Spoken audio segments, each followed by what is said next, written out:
Yon, itu mak lu dari tadi mondar-mandir lagi cari apaan, Yon? Kayak orang bingung. Mondar-mandir aja, mak. Lagi cari apaan? Lagi cari tali pocong.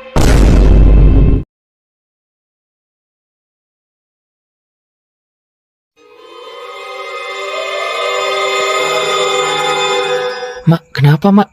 Mana tali pocongku? Mana tali pocongku? Aku tanya, kembalikan, cepat. Yon, malu kesurupan, Yon. Iya, Krok. Gimana nih? Jadi tambah ribet urusannya. Dah lu cari bantuan ke rumah Pak Ustadz, Ki. Biar gue yang jagain mak. Takutnya dia malah berbuat yang aneh-aneh. Bentar, Yon. Gini-gini gue juga bisa loh nyembuhin orang. Nyembuhin dari apa, Krok? Kadas, kurap, atau kudis? Kesurupan lah, Yon. Gitu amat sih lu. Lu juga bisa jadi dukun, Krok. Pantas lu ireng. Apa hubungannya, Yon? Dukun sama gua yang ireng. Kan dukun biasanya ireng, biar kelihatan horor dan sakti gitu. Kalau gua ireng bukan karena kulit gua yang ireng, Yon. Terus karena apa? Jarang mandi. Dah, cepetan, Krok. Kasian, mak gue kesiksa banget tuh kayaknya. Iya, Yon, serahin sama gua. Bismillahirrohmanirrohim. Allahumma barik lana fima rozaktana nuwanahinu. Iya. Udah, Krok. Kalau bukan orang, gue penyet lu sama kayak tempe. Itu doa makan, Krok. Kucing gua kemarin kesurupan sapi, gue gituin sembuh, Yon. Dah, lu mending ke rumah Pak Ustadz deh. Oke, cepetan. Mak lu pingsan, Yon. Mak, sadar, mak. Krok, bantuin gue, Krok. Ngangkat mak. Iya, Yon.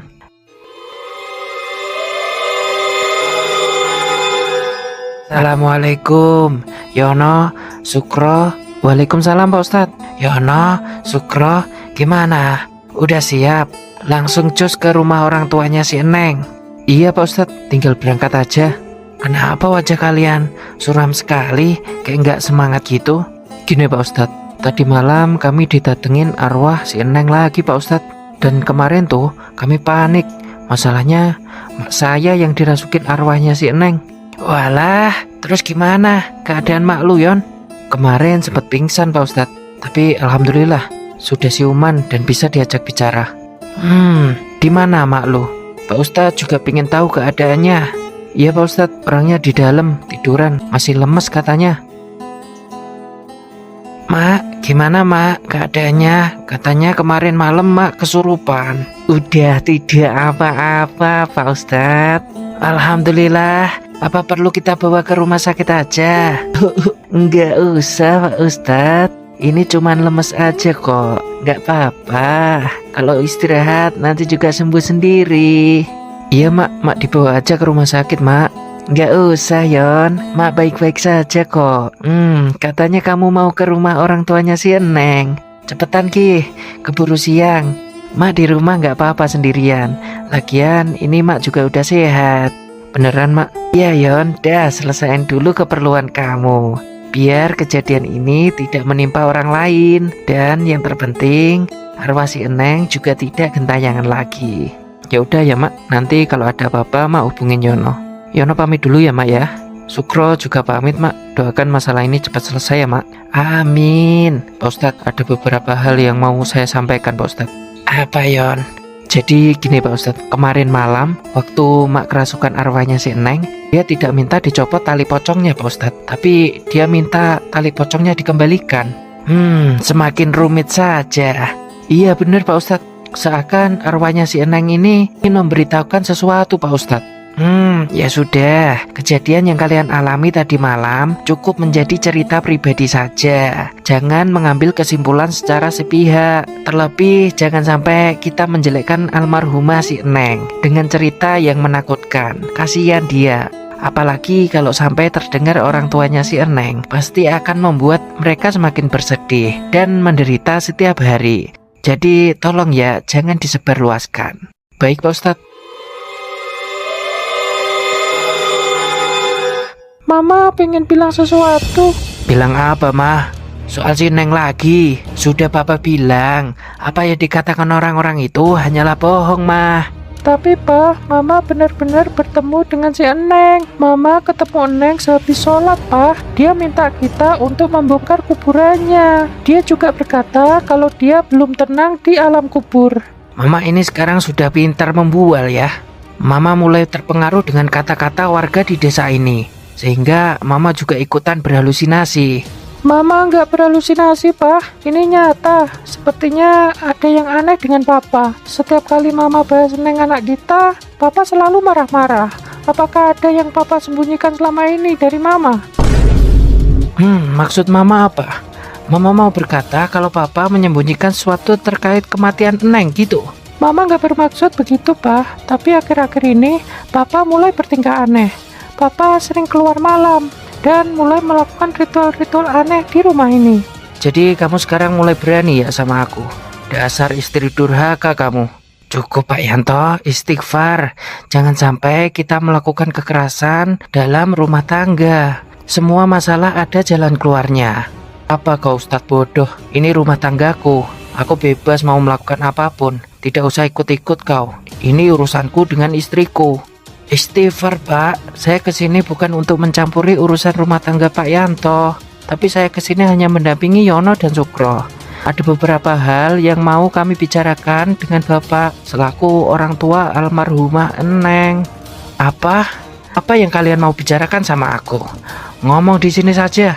Nggak ada waktu aku. Cepat, kalian mau ngomong apa?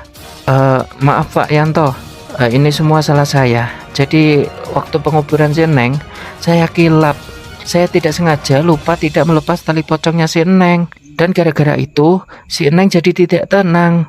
Bahkan setiap malam, saya dan teman saya si Yono selalu didatangi oleh arwah si Eneng, Pak. Saya sangat menyesal dan mau minta maaf. Tahayul kamu itu.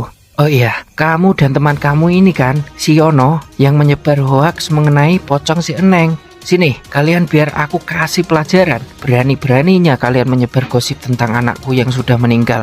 Tenang, saya tahu dalam hal ini Sukro berbuat salah. Tapi Pak, tidak ada salahnya kita mengecek kuburan si Eneng agar semua menjadi jelas. Dan si Eneng juga bisa tenang di alam kubur. Oh, jadi begitu. Kau ini Ustadz, bisa-bisanya percaya takhayul seperti itu.